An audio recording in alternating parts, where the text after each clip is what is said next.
Okay, 1 Peter today. Encouragement is not like accounting.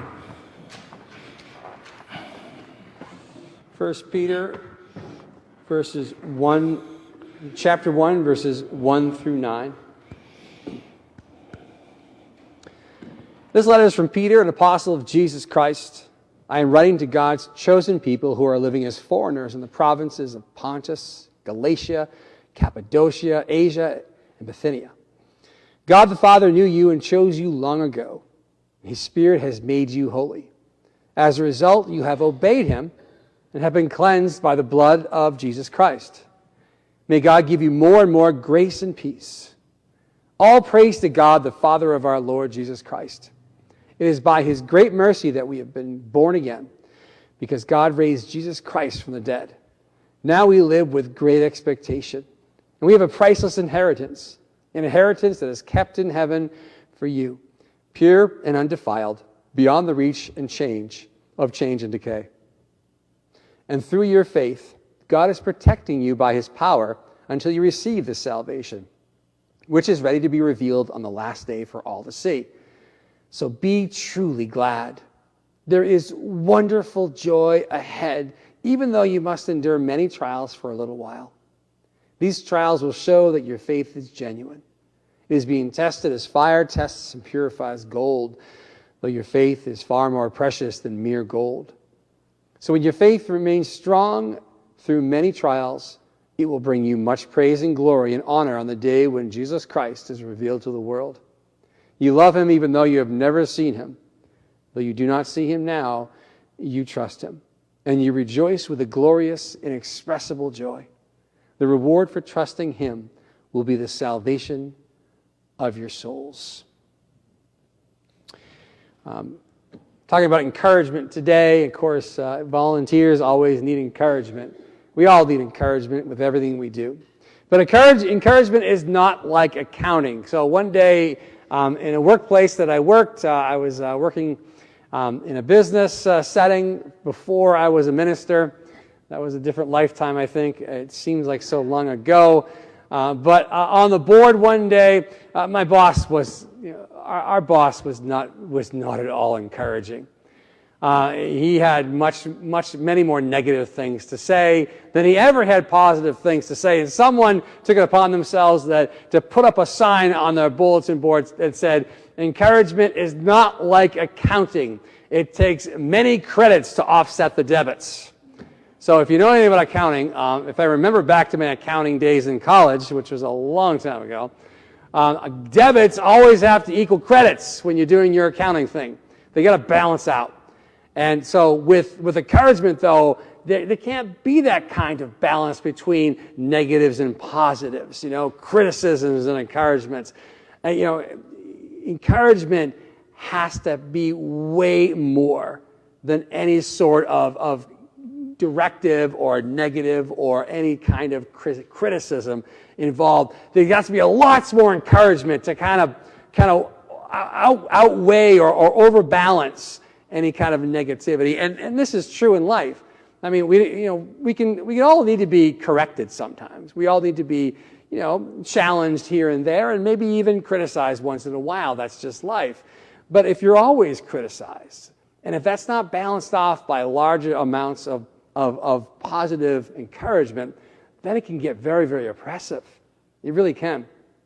It's like, when you go to tell someone, as a boss, you do this sometimes, or even anyone, anyone that you know. If you need to go tell someone that they're doing something wrong, or if you need to critique something for some reason in someone's life, how do you do that? You do that by giving them a bad news sandwich. You ever hear the bad news sandwich? The bad news sandwich. Bosses use this all the time. Teachers use it all the time too. When a child doesn't do something quite so well, or doesn't do very well in a task or something, it's the bad news sandwich. You know what it is? You got 2 pieces of bread and you got whatever's in the middle, like meat or whatever like that. Well, the meat in the middle, that's the bad news, right?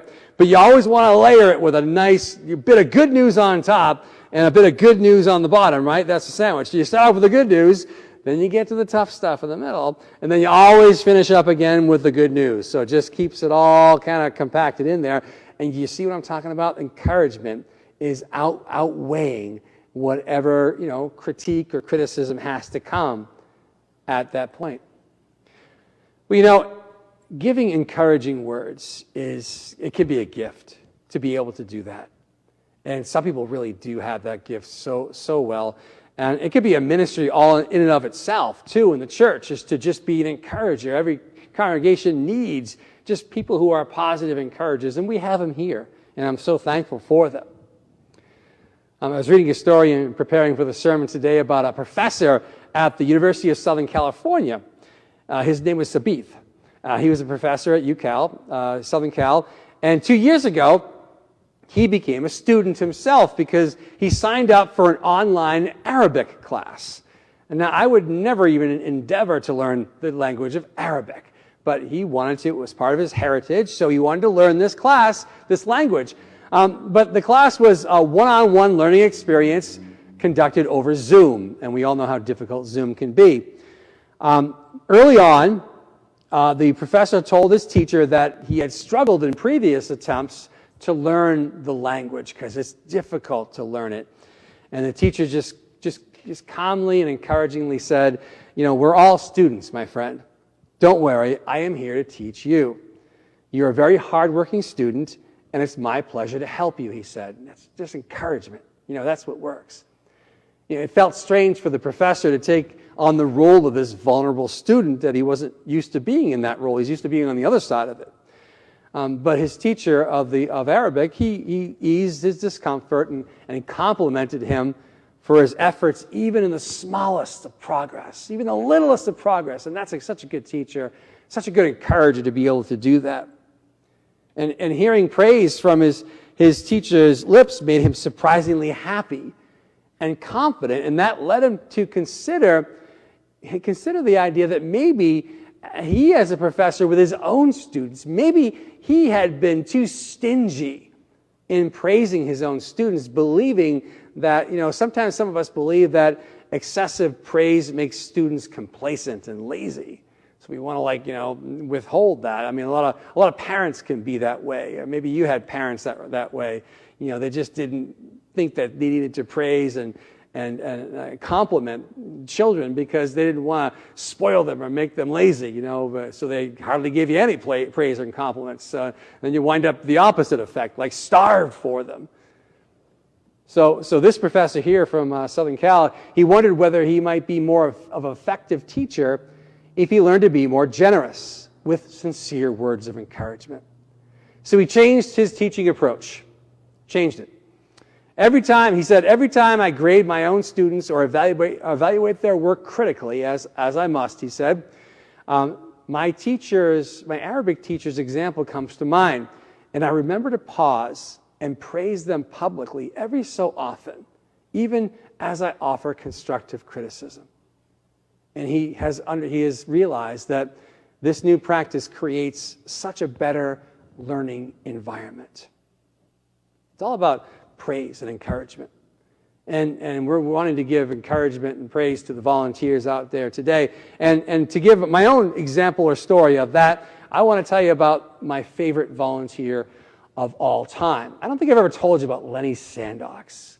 Maybe I have, but I'm getting to be, AARP age now, so I forget things sometimes. So if you've heard this story before, just humor me and say, oh, it's a wonderful story. I've never heard that before. So Lenny Sandox was my baseball coach when I was 13 years old. And he was a goofy man. He was as goofy could be. And he's a big guy. He had this laugh. This is his laugh, it boomed. You hear it from like a mile away. Anyway, so I went to play baseball for Lenny Sandox, and he was the most encouraging coach I had ever had in my life. And his goofy, lighthearted encouragement, but his love for the game and his love for his players, it was just so enriching and enveloping that I wound up playing the best baseball I've ever played in my young life. And he wound up encouraging me a lot because apparently I was a really good hitter. And so when I'd get on one of my hitting streaks, I could just hear Lenny in the background with his goofy laugh. And that's all I really needed to hear. And that was just that encouragement that helped me do my very, very best. And then the next year I tried out for the middle school team. And that was like the big team, it's just the intense baseball, middle school baseball, like that's intense. But it was for me, I was 14 years old. So I showed up to tryouts for the middle school baseball team. And I get up to bat, and, there's a lot of pressure, it's there. And then I get to bat, and the coach, the middle school coach, he starts throwing some in, and I start hitting him and hitting him. And then all of a sudden, after I hit a few, I just hear Lenny Sandock somewhere in the background. He showed up, and his goofy laugh just kind of rang out over the whole entire field. And that's all I needed. And I just relaxed, and I was able just to do my best, and I made the team. And I played terribly for that coach, because that coach was not encouraging whatsoever. That was the kind of coach that there's 10 negatives for every one little blip of positive. And I played horribly for him. And that always has rang in my head as a true example of what encouragement can really do for someone. Because when you encourage people and they know it, and they just be their best. They just can't help but be their best.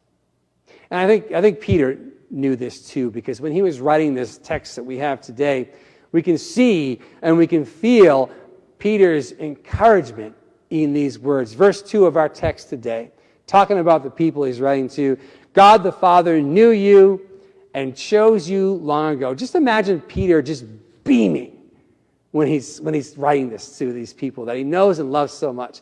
God the Father knew you and chose you long ago, and his Spirit has made you holy.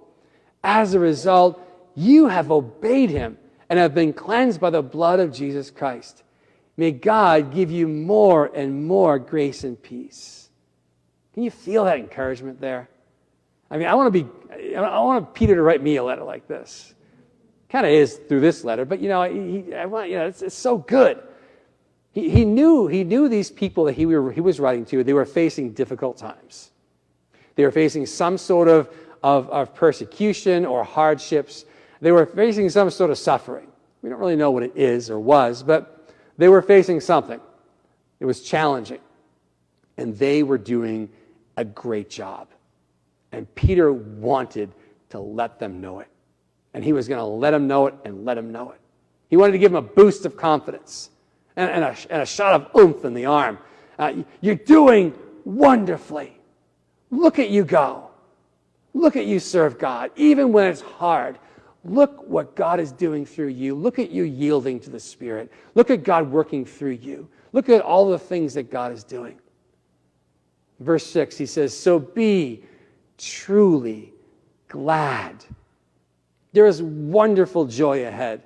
Even though you must endure many trials for a little while, these trials will show that your faith is genuine, is being tested as fire tests and purifies gold. That your faith is far more precious than mere gold. So when your faith remains strong through many trials, it will bring you much praise and glory and honor on the day when Jesus Christ is revealed to the whole world. I think he's not even giving a bad news sandwich there. He's giving a good news sandwich, right? Good news with good news and good news in the middle. Good news sandwiches are tasty, tasty sandwiches. They are wonderful to eat. I think we need like 10 good news sandwiches for every bad news sandwich that we have to eat, right? Remember that. Because we all need Peters in our lives. We all need people in our lives that do this. And so I hope to be that rate today for our volunteers, for everyone out here, because you all put time in here. We all need these people in our lives. We all need Lenny Sandoxes in our lives. And I miss Lenny. He died a bunch of years ago. I don't know what of or what, but I often think back on that man and when I was 13 years old. And I take encouragement even yet still. How many years later? 40 years later. Wow. We all need great Arabic language teachers. Well, maybe great teachers in general, because I don't want to take Arabic, but we just need people like that in our lives. And today we're celebrating volunteers. For many nonprofits like ourselves and other organizations, volunteers are the lifeblood of the organization, makes the organization happen and work. For what we do here as a congregation, a church, and a food pantry thrift shop, we rely almost exclusively on volunteers to make this happen. That's why volunteers are an invaluable resource. We couldn't do without them. Donating time, skills, support, and really volunteers deserve to be celebrated. You all deserve to be celebrated because you're doing a great job. You're all doing a great job. I mean, this congregation, I've been here for 14 years, and I was talking to Mike the other day out back. I see him out back there. And we're talking, it's like 14 years. I think, we've had more numbers in the past for sure in terms of people here and financial resources. But I think in 14 years, I don't think the church has ever been, I don't know, what would you say, Mike? Stronger or just something about it? It just feels good where the congregation is right now. And that's because of you all. And that's wonderful. It's a wonderful thing in our world today that a small town church like this can be so effective and so open and so able to reach out and meet the needs in so many different ways. It's great. It's great. Especially if you look at the overall trend of volunteerism in America. And as I'm sure most of you know, it's not easy to find volunteers anymore out there. It's very difficult to find volunteers. The rates of people volunteering have been on the decline substantially over the last decades. Nonprofit organizations like churches and civic organizations especially too, and others are increasingly finding it difficult to even operate because they don't have the volunteers to do it. We all rely on volunteers that much. As a result, as you can imagine, staffs are thin and overworked, not as much can get done, and you lose staff all the time, volunteer staff all the time because of burnout. And that's an unfortunate thing. It's a reality in our world today. Many nonprofits today in our world, in our communities around here and everywhere, are reducing their scope, are trying to reduce what they do, or closing down altogether because you just can't do it. No, but what I'm saying here is that not that, I'm giving America a big, bad news sandwich here. I'm not at all. I mean, Americans, it's not that we don't want to volunteer anymore. We do. Americans definitely do still want to volunteer our time. As a matter of fact, during the height of the COVID pandemic, informal volunteerism shot way up. And when I say informal volunteerism, I mean people not like joining or like committing to a role or a position. I mean people just finding needs and meeting those needs. That kind of volunteers skyrocketed during the height of the pandemic. Many people were helping their neighbors and their communities and doing whatever it takes. It's like, what can we do? Anything. They would do it, and helping in so many great ways. But these are informal situations. They're onesie-twosie, come and go. Not long-term commitments of volunteering like we used to see in the past. Back in the day, I mean, many of you remember this, and I was just with Ginny down looking at the pictures downstairs at a lot of the old-timers, who have since gone on from the congregation here, and I think about how many hours in their lives they put in through decades and generations, really. Back in the day, people were involved at all levels of the community. They were all involved all throughout the community as volunteers. Thinking back on our old church structure of governance, we used to be much more of a committee-based church, like many churches like this are. And we had to change that. And one of the simple reasons we had to change all of those committees we used to have here is because, we had more spots on the committees than we had people to fill them. So, the nominating committee, which was just another committee, we're scratching our heads saying, how are we going to fill these spots? We don't even have this many people in the church. It's like everyone's going to do 3 things. It's not going to work. I mean, maybe that did work for a while, and people maybe you're saying I still do that, but that's okay, and we're thankful for that. But I mean, it didn't work, so we had to change things. We had to make our congregation work more efficiently with the way that people volunteer nowadays. And people nowadays, we like to volunteer, but we like short little sprints. We don't like long marathon volunteer things. We like little things, and you change it up and do something else. In the old days, more people participated in local organizational events. donated much of their time to help one or two or more of them operate. And we don't do that as much anymore. Just ask the Old Home Committee, or ask the 4th of July people, and the other events that we have in town, and you know that it's struggle. GYO, the Gilmanton Youth Organization, the baseball, soccer, basketball, you know they're always struggling for volunteers, coaching and so many other things, taking care of the fields. But we don't really volunteer like we used to, and you may ask the question, well, why? Are we just heartless or apathetic? Are we that way? Do we just don't care about local nonprofits? Well, that's not the case. I just think we're too busy. I think there's so many opportunities now in our world today, in our life today. We have so many options and activities that we're involved in. Way back in the day when you had to send the husband up on the roof to adjust the antenna. Turn a little to the left. It's still all snowy, and you do that for about an hour, and you're like, well, forget it. Let's just go to church. Nowadays,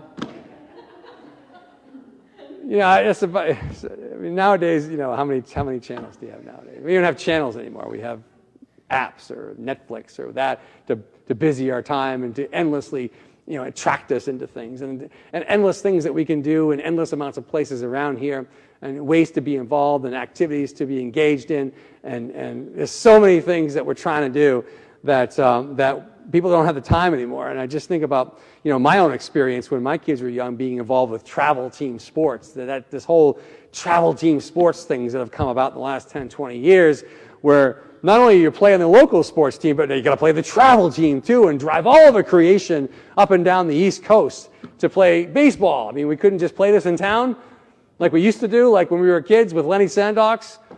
No, we have to go down to New Jersey and and play baseball down there because we think we're all going to the major leagues anyway. But anyway, so this is what we do now, and it just takes up our time. We're running around all the time. We're trying to jam everything into our lives, and we got 24 hours a day. We want to maximize every minute of that 24 hours, to make our lives the most worthwhile, because this is what we're told we need to do. We need to maximize our lives and have every experience possible before we die. So we're on this race to do it. And we race and race and race, and sometimes we're like chickens with our heads cut off. We're running all around trying to do this stuff. Well, that's why when society shut down during COVID, all that stopped. And as nerve-wracking as COVID was, wasn't it peaceful? It's like all of a sudden, I don't feel pressure to do everything anymore. I don't feel any pressure to do anything anymore. I'm just trying to do what I need to do on a daily basis. Volunteerism went way up, like I said. But then, COVID faded, and we all got back to doing all the things we used to do, including make up for lost time from the pandemic, because the pandemic's kind of over, sort of. And so now we got to make up lost time and do even like 10,000 times more things because we missed all those things during COVID. Volunteerism went down again. And again, not that people are heartless now. It's that we've got too much on our plates. So that's why we want to celebrate Volunteer Appreciation Week. Recognizing our volunteers that do such a great job. Thank you, everybody here. Thank you, those watching at home. Thank you, those that will watch later on. Thank you for those that will join us downstairs. And just make sure you thank others, too, that you see at the Dump Run Cafe or down at the food pantry thrift shop or other things that we do. Just thank them for doing what they do, because they're doing a great job and they are appreciated. And I want to encourage everybody in this. And I know it's not easy. Taking time out of a Saturday to work the food pantry. It's a Saturday, Saturdays are special days. Taking time out of a Saturday to work the food pantry or to go out in the evening for a meeting or to do anything, it's oftentimes, if you're just going to be honest, and I'm being honest, it's the last thing you want to do. It's like, I don't want to do that. Oh, why did I volunteer? I was so comfortable. In the middle of my Netflix series, I don't want to, new season just came out and I want to binge it all day long. But you do it anyway because to you it's the right thing to do. And that's what makes you all volunteers special, because you do what the right thing to do is. So be encouraged. And know that you yourselves are encouraging. You're encouraging to me, especially as pastor, and so many others that come into this congregation who come in maybe on a Food for Thought Wednesday evening. And they come in and they feel this just joy as soon as they walk in the doors. And they feel like love. And they see people who love each other and who sit down and share a meal. And boy, they sit down to a free meal. And they have a little service afterwards, and they're encouraged. And they think, whoa, this is really special. And that's because of all of you. That's because of people take their time and do that. Life can be hard, though. Life can be difficult. And everybody needs as much encouragement as we can get. Verse 7, Peter said, these trials that you face will show that your faith is genuine. It's being tested, as fire tests and purifies gold. Though your faith is far more precious than mere gold. So when your faith remains strong through many trials, it will bring you much praise and glory and honor the day when Jesus Christ is revealed to the whole world. In conclusion of our service today, I think that I just want to encourage everyone to just keep on doing what you're doing. I mean, it's, like I said, it's been 14 years here for me. And, I'm taking it day by day with God, saying, Lord, however long you want me to be here, that's your call and your will. And, it's just a pleasure for me to serve with so many great people. And you're all like a family to me anyway. So it's just such a joy, and it warms my heart to see so many doing so many wonderful things and have done so many wonderful things throughout the years. So, it takes many positives to offset a negative in the world today. It's not like accounting at all. It's not supposed to balance up. It takes many positives. So let's never be stingy in expressing love and encouragement and support. And thanking all the volunteers and volunteers in our whole community of Gilmanton. There are many people who do things in this town that have done them for years, and thankful for them too. And whoever you see out there for a volunteer, make sure you thank them. And may you all you volunteers, feel the deep appreciation that your tireless work deserves. Can you stand with me for our final hymn today?